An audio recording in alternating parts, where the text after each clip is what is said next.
Bonjour Internet, nous poursuivons notre exploration de l'œuvre de Barry Windsor Smith avec ce 16e épisode de la bibliothèque digestive. Nous quittons les contrées sauvages de l'ère iborienne de l'épisode précédent et nous nous projetons dans le futur de 2020.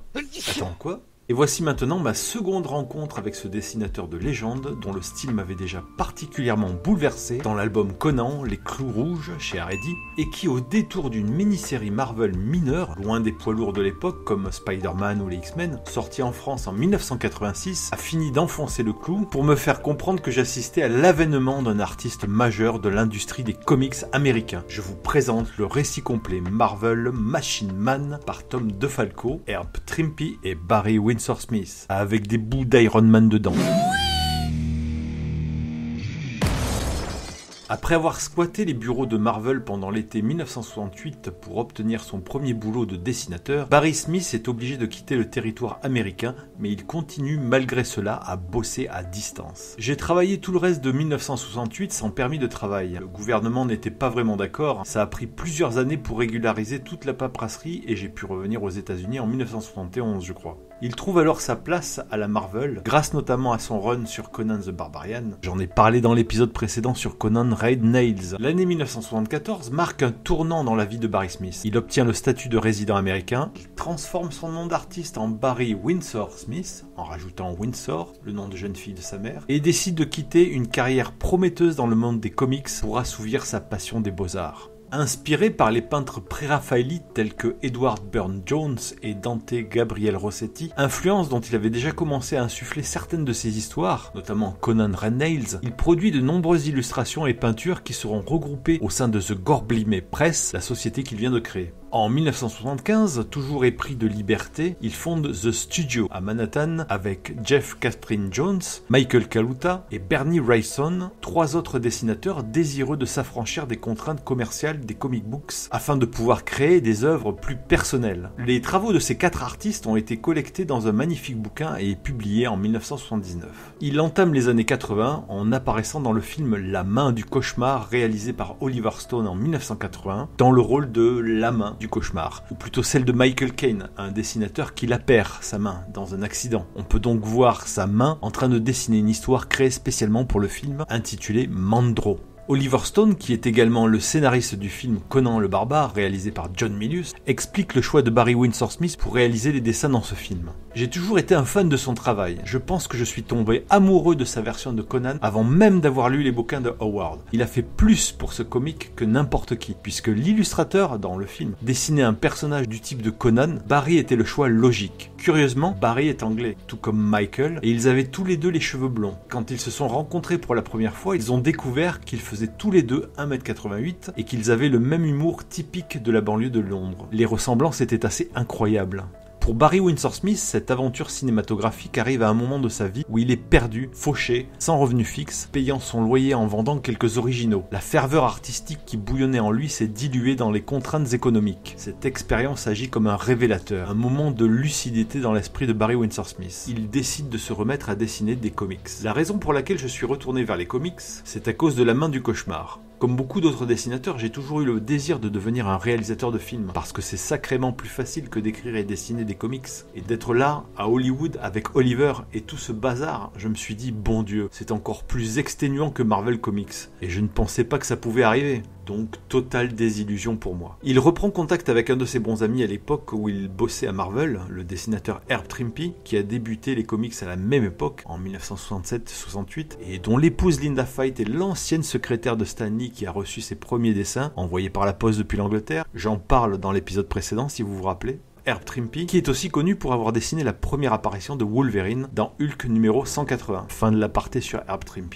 Barry revient par la petite porte chez Marvel. Il écrit et dessine une histoire quasi muette de 19 pages sur la chose et la torche humaine dans Marvel Fanfare numéro 15, sorti en avril 1984, qui n'a jamais été publié en France à ma connaissance. Si je me trompe, dites-le moi dans les commentaires. Barry peine à reprendre ses habitudes de dessinateur de comics et à trouver le bon rythme des cases. Herb Trimpe lui propose alors d'ancrer ses pages sur la mini-série Machine Man qu'il vient juste de commencer à dessiner afin de se remettre en selle. Barry reprend vite le goût de la narration propre aux comics et finit par s'accaparer la mini-série dès le second numéro au grand désarroi de Herb Trimpe. Il efface une partie de ses dessins pour les refaire, puis participe au scénario sans être crédité et réalise seul les dessins et l'ancrage sur le 4e et dernier numéro. Et à ce jour, je remercie Herbie pour avoir été si généreux pour tout ça. C'était génial de sa part de me laisser faire. Et d'ailleurs, quand il m'a vu, après le premier épisode en train de redessiner complètement ses pages, il était contrarié, j'en suis sûr, le pauvre bougre. J'ai écrit la dernière histoire et je n'ai jamais été crédité ou payé pour ça. J'ai récupéré tous les personnages, j'ai contrôlé les histoires dès le numéro 2, mais c'était l'impulsion qui m'a aidé à reprendre conscience du processus de narration des comics.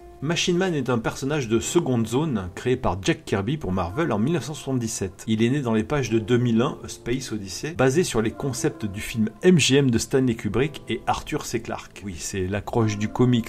Il s'agit d'un robot humanoïde créé dans un laboratoire militaire ultra secret qui développe des sentiments humains et s'échappe pour vivre parmi les humains. Bien évidemment, il est poursuivi par les militaires et doit se battre pour sa liberté. Une série est lancée en 1978 après cette première apparition de Machine Man qui dure 19 épisodes de 1978 à 1981, dessinés par Kirby, puis Steve Ditko à partir du numéro 10. Le personnage de Machine Man fait officiellement son entrée dans l'univers Marvel au numéro 15 en rencontrant les 4 Fantastiques. Cette mini-série de 1984 est la tentative par Marvel de relancer le personnage et de projeter leur univers dans le futur. Oui, parce qu'en 1984, l'année 2020 du récit, c'est le futur. Dans ce futur industriel donc et cyberpunk, très inspiré par Blade Runner, nous faisons la connaissance de la bande des pilleurs du clair de lune, au sommet d'une montagne de détritus et de carcasses métalliques, alors que l'un d'eux vient de trouver un container scellé sur lequel est inscrit en grosses lettres rouges Danger Priority Red. En l'ouvrant, ils vont découvrir les pièces détachées d'un robot humanoïde.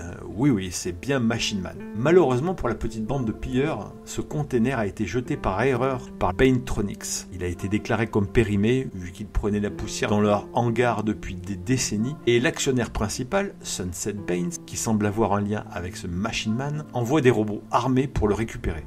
Réactivé par les pilleurs, Machine Man va les aider à échapper à ses sbires mécaniques et à leur tour, ils vont l'aider à retrouver son passé. Mais Banetronics dispose de moyens quasi limités et engage des mercenaires de plus en plus acharnés à leur trousse. D'abord un robot de combat surarmé, le C-28, dit robot de la mort faisant l'objet d'une autorisation spéciale, et enfin Arno Stark, alias Iron Man version 2020. Oui, j'ai bien dit Arno, pas Tony. Il prétend avoir racheté le nom et l'armure du Iron Man originel après son décès. N'oubliez pas que dans la chronologie du comics, qui est paru en 1984, l'histoire se situe en 2020, dans le futur donc, notre passé. Mais a priori, si on se base sur la version la plus connue de Iron Man, celle du MCU, Tony Stark est bien mort en 2019 dans Avengers Endgame. Cette version française est publiée par Lug, un éditeur dont le nom fait vibrer la corde nostalgique chez les vieux fans de comics, dans les années 70, 80, 90, avec Strange, Special Strange, Speed et Titan, Nova, qui proposait des rééditions en français de plusieurs séries de comics Marvel à suivre tous les mois. Et cette collection, un récit complet Marvel, ou RCM, permettait de lire un album d'une centaine de pages contenant une histoire complète. L'éditeur Lug avait d'ailleurs fait très fort avec le premier numéro de cette collection en février 1984, puisqu'ils avaient sorti la mini-série mythique Serval par Chris Claremont et Frank Miller. Machine Man est le 12e RCM. Il est sorti en novembre 1986 avec cette fabuleuse couverture avec son bord orange. Oui.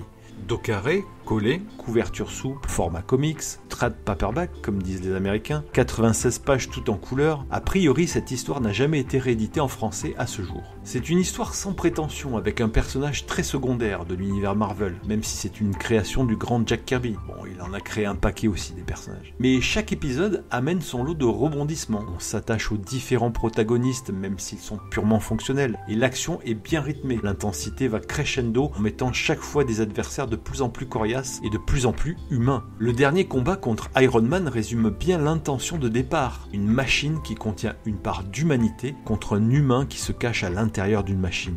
Et je ne vais pas vous vanter à nouveau les talents de Barry Windsor Smith, mais il a littéralement écrasé les dessins de Herb Trimpe, s'appropriant le comics entièrement. Le style de Trimpe est classique dans les canons de la Marvel des années 70-80, mais Windsor Smith y rajoute des détails, des circonvolutions de fumée, des scintillements, des confettis, des couleurs magnifiques, c'est la fête. Ah oui, parce que Windsor Smith a non seulement fini par réaliser le scénario, les dessins, l'ancrage sur le dernier épisode, mais il a également fait les couleurs. La mini-série a eu un beau petit succès, ce qui a permis de faire revivre le personnage de Machine Man. Mais ça a surtout marqué le retour de notre bon Barry dans le monde des comics après son départ volontaire 10 ans plus tôt pour devenir un artiste peintre. Mais le meilleur reste à venir. Je donne donc à ce récit complet Marvel la note de 6,5 sur 10. Si vous aimez mon travail, likez, partagez, commentez. Ça aide grandement à la visibilité de la chaîne et abonnez-vous pour être averti des prochains épisodes. Merci encore aux nouveaux abonnés et à tous ceux qui m'encouragent. À bientôt. Ciao Internet.